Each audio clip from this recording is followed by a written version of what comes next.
Hey there, my friends. It's Bill McDonald, the ELAR and writing doctor here, and welcome to Meaningful Modeling Methods and Materials in 10 minutes or less. And for this video, it's going to be CREST Part 5, where I'm helping those teachers focus on the extended essay portion.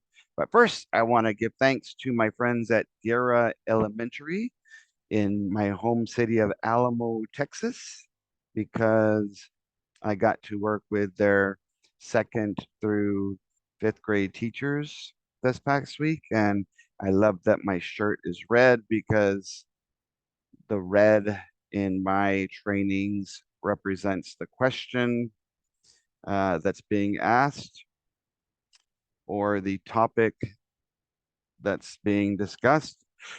And because the answer has to relate to the question, that would also be red. So let's start off by making this video a little bit fun. I hear a rumor that some teachers are not independently wealthy with their own jobs. So my challenge for you is for each person that you share this video with, each time you share it, or each time that you tag someone, I'm going to give you one ticket for a little raffle, and three of you are going to be winners. There's winners, wieners, and whiners in every classroom, and we want to reward the winners eh, that do that little thing. You'll get my mini binder, a class set of my graphic organizers, class set of my advanced writing folders, and you'll get a link to my 700-page Dear Doc. Uh, and all of that will be sent digitally to you and by email. For those of you who are coming to one of my Texas tour trainings, you don't have to do that because you'll already be getting that when I come to either this coming uh, Saturday in Lubbock, Texas at the Embassy Suites, on the 11th Saturday in Austin at La Quinta, and on the 18th in Houston at Courtyard Marriott. And then I'm in some other locations. And so if you want to attend as an individual, you can do that too. I just have to get special permission from the teachers. But if you can't come to one of those trainings, you could either purchase the Texas training tour and I will send you the hard copies by email, or you can say, I want them free. And so just tag as many people as you can for this video. We'll call it free tag because freeze holds you up. Free tag means it's just going to go everywhere, hopefully, so that other people can learn from this idea. I'm going to teach you how to use the sign language term, I love you. Make sure I do it right. I love you, to understand that the essay, ESSAY, needs 5 parts, and that the first and the last part will be the introduction and the conclusion. So everything that I tell you right now is not from my head. It's not from some other program. I went straight to the TEA website and said, I'm going to do my research. So talk about research based. Everything that I've done, the hundreds of hours that I've spent, is to help teachers do exactly what needs to be done according to TEA, not some other company or some program that's not even based in Texas. So this is going to be, once I start, I'm going to set my timer for the 10 minutes so that we can try our best to stay within the 10-minute time limit so that you don't get burned out. So you so you have to have the three parts of the essay. You have to have the introduction, A and D, the conclusion, and as long as they're present, you can get a 2 according to the rubric. And for those of you who have the binder already, you would look at page 46, the mini binder, and 47, and I've turned the 3-page document from TEA, how to get a 3, 2, and 1 in organization and development, and a 0, 1, or 2 in uh, conventions, uh, from 3 pages into 2 pages. And so basically, you're going to see very quickly today that there's 10 things that you need to do in order to get 2 5s from the reader. In short answer, there are basically 2 things you need to do. And a lot of you are making the mistake of having your kids explain short answer when the word short should define the length of the answer. They just want the answer to the question, the topic, and they want evidence to back it up. And the rubric for short answer says, all I need is an example, one or more pieces of evidence that respond to the topic, and then another sentence that has your answer. So there's 10 things to do to get a 10, or 5 for organization and development, and 5 for the conventions portion. So I'll try to teach you the best I can with that. So let me set my timer so I can stay in my oh, real quick before I do that, some people will ask me, Bill, on the extended essay, I have students of many different abilities in my classroom. Should I teach them to write an outline, a brief outline, a rough draft, or just start? And my answer to that question is yes. Do an outline, basically have your kids go straight from the topic, T, to the evidence, E, and then begin to answer with their central idea, their controlling idea, or thesis. The evil company that made this test is called TEA. So topic, evidence, answer. And that would be at least a brief outline pointing your kids in the right direction so that they have the best chance of at least getting a 1 or a 2 on the organization and development part. Um, if you have any other questions besides that, you can email me at that email address on the upper right-hand corner. Um, I would love to see, I've got a lot of people signed up for the Lubbock, Austin, and Houston trainings, but there are still more spaces left. I made sure that I could fit.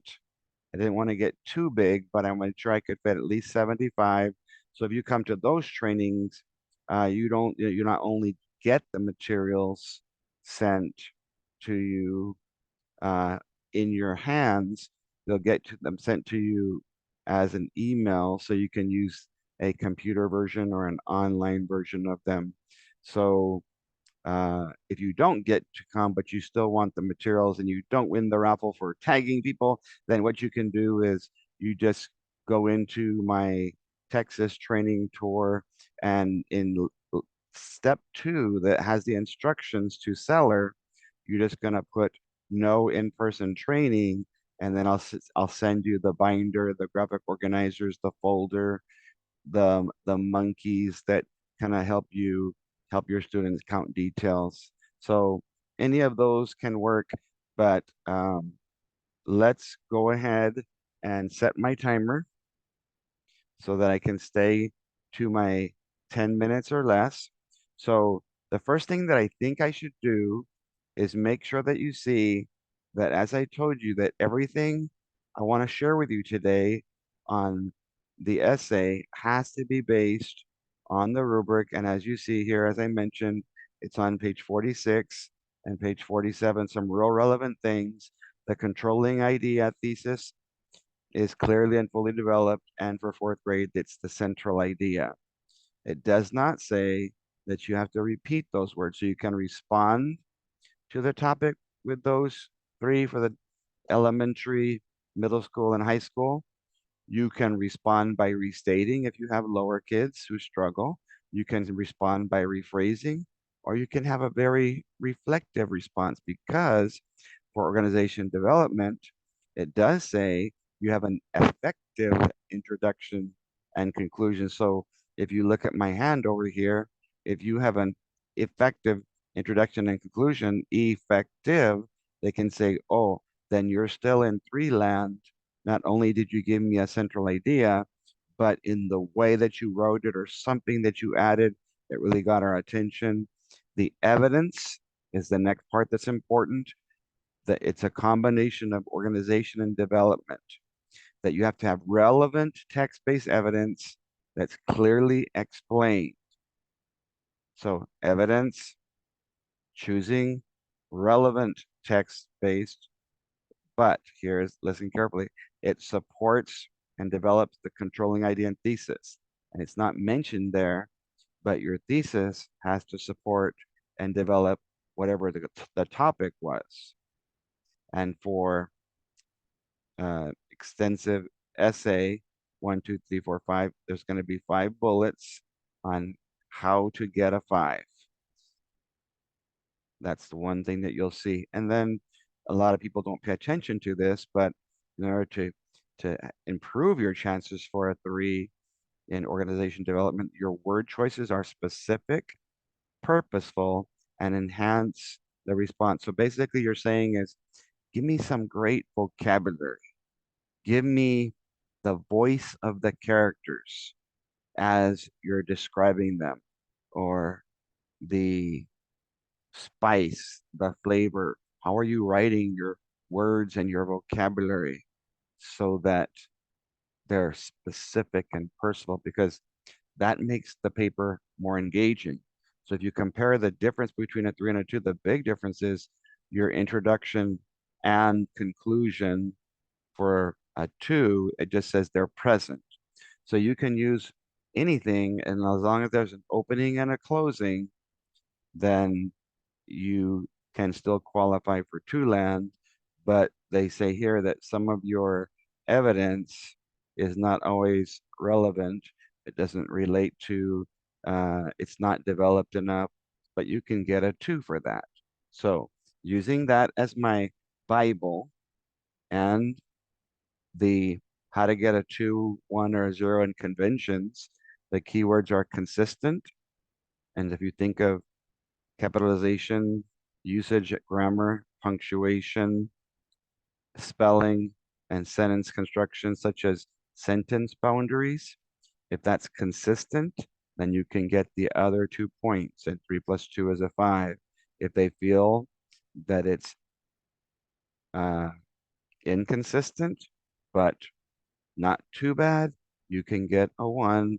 And if they feel like it's pretty poor, you can get a 0. But just know that if the readers feel like you get a 0 in this portion, the development and organization, you'll automatically get a 0 uh, when it comes to conventions. If they give you a 0 in conventions because they couldn't understand anything you wrote, more than likely you'll also get a 0 on development and organization.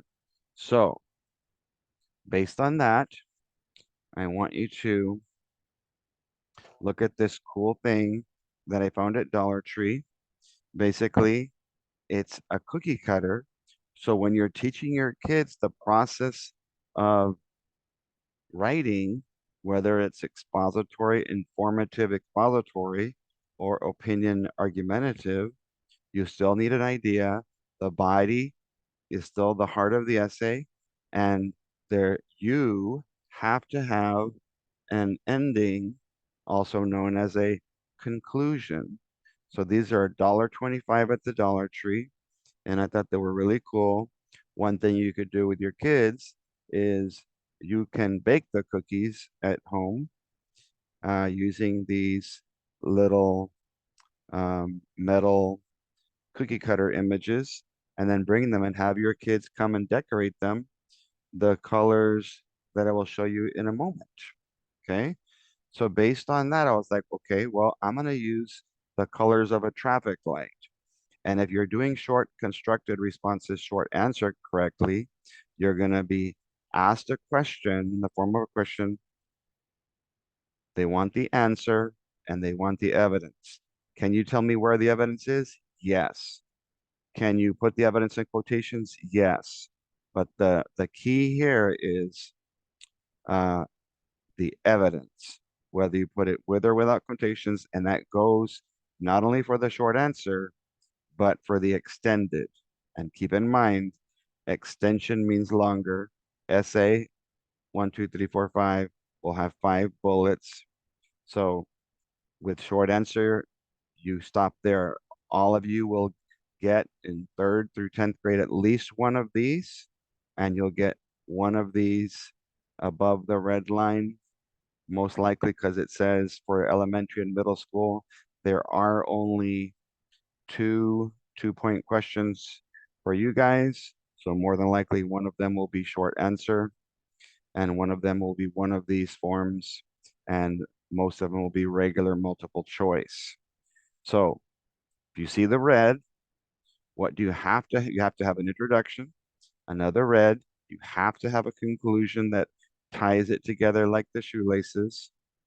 And if you notice that there's an eyeball in the introduction because you've got to check, is the topic, the prompt asking me just one idea or are they asking me more than one idea? And most of the time on the extended essay prompts, they're asking about two ideas and you have to explain both of them for informative expository. They're also going to share two ideas in opinion argumentative, and you've got to pick either or, but I'm going to focus on the informative expository. So in your introduction, you can teach the WOW acronym. Could there be a WOW beginning? And anything you write first that gets the reader's attention, we'd call it like a hook, a hat, or a hair. This guy's bald like me. So if you don't have that, if all you have is a clear central idea, stroke controlling idea statement or thesis, then they have to give you a 2 or 3, especially if your word choices are effective. Okay. The body is the heart of the essay. Remember the heart I showed you? It's a combination of yellow and green where you can be possibly the location of the evidence, either with or without quotations. Then you can explain those examples of evidence that you feel are the most relevant, doing what I call GPS, getting pretty specific. Who, what, when, where, why, which, how. If uh, inferring is reading between the lines, explaining is writing between the lines. And the conclusion, if you restate or repeat yourself, at least that's a conclusion that's present. If you can rephrase or reflect, that might be more of an effective. But here's the problem with uh, opinions. It's very subjective in terms of what they think about your introduction or conclusion. But the key here is to tell your kids to think of their ending like shoelaces that tie everything together. So what does that look like on my train? Wonder Woman says, WW, what is the purpose? What is the purpose? It's informative expository. What is the prompt or the topic? And it's going to be on the extended essay written in the form of a statement, and it'll have the word essay written. So think of essay being 5 letters and 5 points. So you'll see 5 little bullets that your kids have to follow. You want to get a 5, do all of these things. So red light, do you have a whistle? Do you have a wow that gets my attention in your introduction? And for elementary and middle school, you need a central idea statement or a thesis statement. And you got to check, is there two ideas, or is there kind of three ideas that they're asking me about? Is my introduction just present, or is it effective? You see the T transitioning to the body. You can use my first example, my second example. You see that in a lot of the papers that got decent scores. But when you look in my mini binder, there's a page that has lots of transition words and phrases so you can teach some of your middle to higher kids instead of using the same words and phrases everybody else. You want to be more effective, put some caution into that. So the red light becomes a yellow light when you say, after I look at the evidence, which examples are the best. And so if you have a two-part topic, then you might say, if I use Smarties, and I'll kind of just do it like this. You say, I'm going to use two examples of evidence uh, to explain the first part because most of the informative expository have been written in two parts where they have an and statement. And so then they're going to check and see, well, when you gave us the evidence, did you explain it? And so there's no magic number of sentences that you need, but if let's say you're a first grader, then say, I'm going to give you one example of evidence, then I'm going to explain it with one sentence. I'm going to give you one example, and I might explain it with two sentences in second grade. And keep in mind that a sentence ends with a period, so you have to work on conventions. And so for each example of evidence, you're going to give me two examples that support the first part of the idea. Then what they're going to check is when you give me that evidence, do you take the time to explain it? So if you have a second part, well, remember that the body is the heart of the essay, then you've got to find more evidence that you're going to use. So you can use Skittles because they have little S's on them. So you can say, I'm going to use maybe two examples of evidence for that second idea that they asked me about. And then that they're going to check and say, okay, are you taking time to explain those? And again, depending on your grade level, you might have your kids try to explain each time. For example, the first time they might only be able to find one piece of evidence for you and only be able to explain with one sentence. Well, that's better than nothing because at least you're trying to go from what I call two land to three land, the first three steps. Okay. But remember that it said vivid word choices. Teach some of your kids, don't just explain your examples in your own words. Try to explode by engaging the reader with higher vocabulary, vivid word choices, and connecting with the if you're talking about characters, the voice of the characters. If you're talking about setting or plot, then use imagery, use figurative language, just something in that can kind of enhance the quality of your response. And then remember, we want to connect each example of evidence. So if you give me too many examples of evidence, the yellow, and I use yellow because you can highlight whether it's on paper or on the computer, you can highlight the examples of evidence that are the most relevant, the most important. And so then we have our socks, our transition to the shoes, the caboose, where you have remind yourself the whole time I put conventions first and content because you don't want to turn your paper in and say, so, okay, I got to make sure that as I'm going along, I've got to have good C conventions, good content in terms of the idea, the evidence, the examples that I'm going to use, the way I explain it, the way I explode it. Um, and then finally, my conclusion. Is it present? then I can get a two, even if it's boring. And if I say, if you, all you can say is in conclusion and you're restating, then um, you can get a two. And sometimes because it's very subjective, some people will give your kids a three, and that's cool. But if you have a conclusion that's effective according to the reader, then you have the best chance of getting the 3 points. And the other 2 points that I'll share in the next video are, what are the conventions? How do I make sure that I go back through before I push submit and make sure that my essay has good conventions, good grammar, because the paper is not going to fix itself.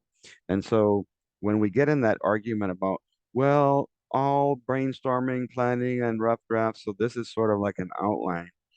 If you write anything under here, which you'll see some samples, because I think the true definition of ELAR is saying don't just assign a writing topic, don't have them read only passages and then never teach them how to transition over to writing.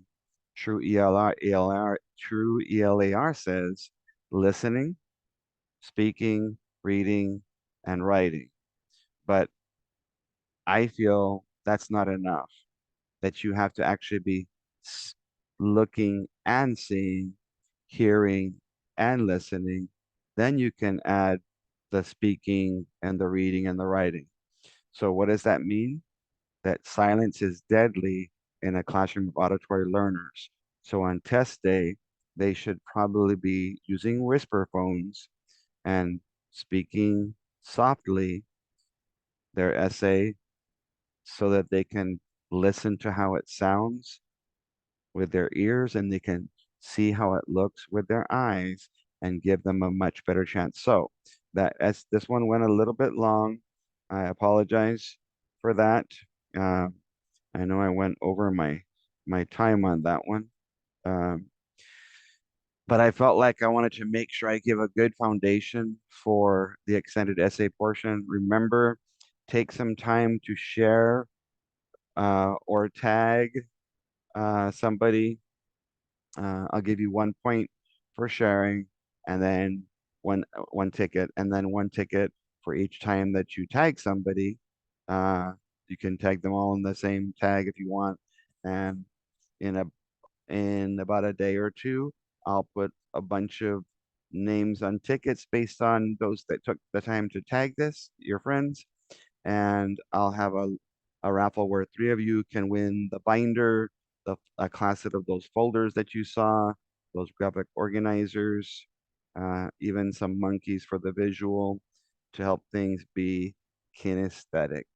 So if you are a Texas training tour teacher, please place this in a section in your computer, personal and professional, that you can have it accessible. I highly suggest that many of you go to Dollar Tree and before Valentine's Day, because that's where I found those. Get a little uh, I Heart You and change it to I Heart C so that you can talk about the 3 parts of the essay. I will say that I love you very much. And if you see that I do have 5 fingers, so do you have your central idea? Do you have evidence, examples that you're going to be using, however many you use? Are you explaining the evidence? Are you remembering to explode and engage the reader uh, with higher vocabulary, with voice, possibly figurative language and appropriate dialogue, or sometimes tying in your own experiences as long as it all is related to the topic and the idea you're sharing. And then, of course, you have to have an ending that's either basic or present or possibly effective. And so that's how you get the 5 points from 2 different readers. But that's just the organization development. In my next video, I'll show you how to get the 5 points for the conventions part because they look at 3 traits of writing: development, organization, and conventions in order to get the 5 from 2 different readers. Good luck. God bless you guys. Have a great day. And thanks for following me. Be sure to um, like my YouTube link. If you have a friend who does not have Facebook, then go ahead and uh, copy the link in Facebook and you can send that to them by email. Um, if you have somebody who does have Facebook, then you can use that. Um, Email me if you have any questions. Most of you have that are in the Texas Tour training already have a digital copy of the binder, that 68-page document. You have the little mini handouts where we can actually practice test type questions of all of the different lengths and types. And you have a digital copy of the folder and the graphic organizer.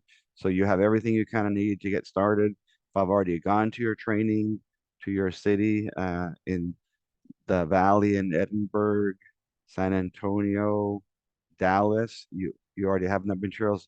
All of you Dallas teachers, just so know, for all of you that paid for your trainings already, uh, I just sent you the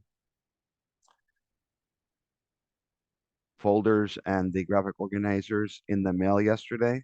If you want, if you are one of those people and you're watching this video, just email me and I will send you the tracking number. Since I sent it on Friday, it means that it would take about 3 days in Texas to get to you in most cases.